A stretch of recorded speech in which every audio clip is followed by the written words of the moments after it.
Assalamualaikum warahmatullahi wabarakatuh. Halo teman-teman. Kalian tahu gak sih apa itu momentum dan impuls dan kenapa di dalam mobil ada airbag?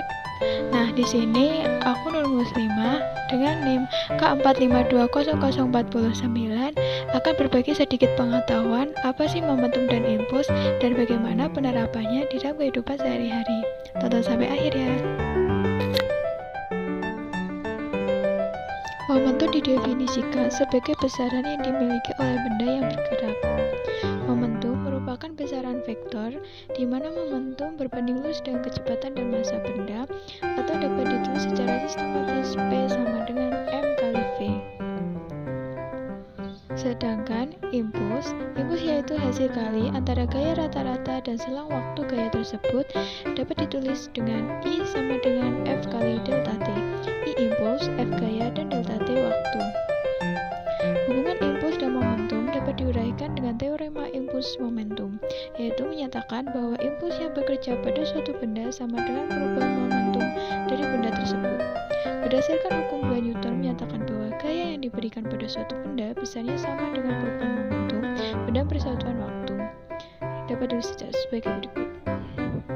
Hukum kekebalan momentum menyatakan bahwa jika terdapat gaya luar yang bekerja pada sistem, maka momentum benda sebelum dan setelah tumbukan adalah sama. Ini berarti total momentum sistem benda sebelum tumbukan selalu sama dengan setelah tumbukan. Dapat ditulis sebagai berikut. Untuk membuktikan, dapat kita lihat dari percobaan. Nah, kita tahu bahwa satu kelereng yang kita tumbuhkan maka akan ada satu yang terpental. Begitu juga dengan dua kelereng. Hal ini dapat kita buktikan. Selanjutnya tumbukan. Tumbukan dibedakan menjadi 3 jenis, yaitu lenting sempurna, lenting sebagian, dan tidak lenting. Dapat dinilai dari koefisien restitusinya jika ditulis secara matematis sebagai berikut. Tumbukan lenting sempurna memiliki koefisien restitusi 1, sedangkan tumbukan lenting sebagian antara 0 sampai 1 dan tidak lenting sama dengan 0. Selanjutnya, penerapan dalam kehidupan sehari-hari.